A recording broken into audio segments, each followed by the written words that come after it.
Chain fitting tutorial video অনেকেই বলতে চাচ্ছিলেন যে আপু কিভাবে চেইন লাগাবো। অনেক আগেও অনেক আপুরা রিকোয়েস্ট করেছেন, তো এতদিন পর অনেকগুলো চেইনের কাজ আসছে। তো আপনাদের সাথে আজকে শেয়ার করছি কিভাবে আমি চেইন লাগাবো, তাও ডবল পার্টের এই ব্লাউজটাতে বা লেহেঙ্গার টপটাতে। আসসালামু আলাইকুম এভরিওয়ান। প্রথমে আমি একটা কাপড় নিয়ে নিচ্ছি 3 ইঞ্চি চওড়া এবং 10 ইঞ্চি লম্বা নিয়ে এটার চারপাশ সুন্দর করে বাজ করে সেলাই করে নিব। আর অবশ্যই এটা চেইনের সমান নিতে হবে, অথবা আপনি যতটুকু চেইন রাখতে চান ততটুকুর থেকে 2 ইঞ্চি বাড়তি নিতে হবে, কেননা চেইনের নিচের দিকে এবং উপরের দিকে চারদিকে বাজের জন্য কিন্তু অবশিষ্ট কাপড়টা থাকতে হবে। সম্পূর্ণ কাপড়টাকে আমি সেলাই করে নিচ্ছি চারপাশ। আর ভিডিওটা কিন্তু খুবই স্লো করে দিচ্ছি যেন আপুরা খুব সহজেই শিখতে পারেন। আর বিশেষ করে নতুন আপুদের জন্য, যারা আমার ভিডিও দেখে কাজ শিখছেন তাদের জন্য এই ভিডিও। প্রথমেই কিন্তু আমি চারপাশ সেলাই করে নেওয়ার পর ব্লাউজের যেই কাপড়টা ছিল ওইটার উপর মাঝখান বরাবর ফেলে দুইটা সেলাই দিয়ে দিব। মানে মাঝখানে কাটার মতো জায়গা রেখে, বলতে পারেন 1/2 ইঞ্চি মতো জায়গা রেখে আমি চারকোনা করে সেলাইটা করে নিচ্ছি। এইভাবে সেলাই করার পর কাটিং করতে হবে। আগে থেকেই কাটিং করে সেলাই করলে খুব কষ্ট হবে, যেহেতু এটা 2 লেয়ারের কাপড়।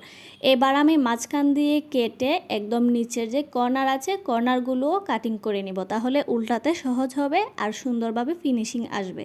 এবার যখন আমি উল্টে ফেলবো তখন কিন্তু এমনি ডিরেক্ট উল্টে ফেললে হবে না। চেইনের যে কাপড়টা লাগিয়েছিলাম ওইটাতে আরেকটা চাপ সেলাই দিতে হবে। চেইনের কাপড়ের উপরে কিন্তু চাপ সেলাই দিতে হবে, ব্লাউজের কাপড়ে চাপ সেলাই দিলে হবে না। আমি চেইনের যে কাপড়টা লাগিয়েছিলাম ওইটা একদম কোনা কোনা ঠিক করে কিন্তু সেলাই করছি। এমনিতেই উলটপালট সেলাই দিলে হবে না। যে কর্নারগুলো কাটিং করেছিলাম ওইগুলোও সুন্দর করে, মানে একটা বক্স মতো হয়ে করে সেলাইটা করছি। এটা যখন আমি উল্টে ফেলবো তখন দেখবেন ফিনিশিংটা কিন্তু খুবই সুন্দর আসবে। ভিতরের বাড়তি কাপড়টা আর বাহির থেকে দেখা যাবে না। এবার যখন আমি উল্টাবো তখন দেখেন খুব ইজিলি উল্টে যাচ্ছে, ভেতরের কাপড়টা আর বাহির থেকে দেখা যাচ্ছে না। এখন আমি চেইনটা ফিটিং করব। আর চেইনটা ফিটিং করার জন্য অবশ্যই বাড়তি অংশটা যেন দেখা না যায়। কিভাবে করতে হবে দেখেন, গলা চেইনের যে পট্টিটা ফিটিং করেছি আলাদা, ওইটার ভিতর দিয়ে চেইনের বাড়তি অংশটুকু ঢুকিয়ে বাজ করে সেলাই করতে হবে, এবং একই সাথে গলার ফিনিশিংটাও আমাকেই দিতে হবে, কারণ আলাদা আলাদা সেলাই করলে হবে না। তাই আমি কাঁধের অংশ থেকে শুরু করে সেলাই করছি। আর চেইনের পট্টির কাছাকাছি এসে চেইনের যে বাড়তি অংশটুকু ছিল উপরের দিকে ওইটা আমি ঢুকিয়ে দিচ্ছি, চেইনের পট্টির ভিতরে ঢুকিয়ে দিয়ে সেলাই করে নিচ্ছি। তখন দেখেন ফিনিশিংটা কিন্তু খুব সুন্দর আসবে। চেইনের বাড়তি কাপড়ের জন্য আলাদা করে টেনশন করতে হবে না। এভাবে করে আমি চেইন বরাবর কাপড় রেখে 2 সুতা সরিয়ে সেলাইটা করছি। একদম কাছাকাছি সেলাই করছি না, 2 সুতা কাপড় সরিয়ে সেলাই করছি একদম নিচ পর্যন্ত। সম্পূর্ণটা এভাবেই করে দিব।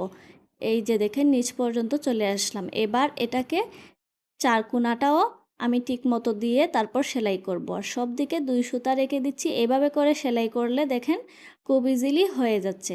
আর এটা কিন্তু নর্মাল চেইন, তাই আমি এভাবে ফিটিং করছি। যেগুলো আরও হাই ক্লাসে থাকে ওইগুলো অন্যভাবে করতে হয়, উল্টের দিকে করতে হয়।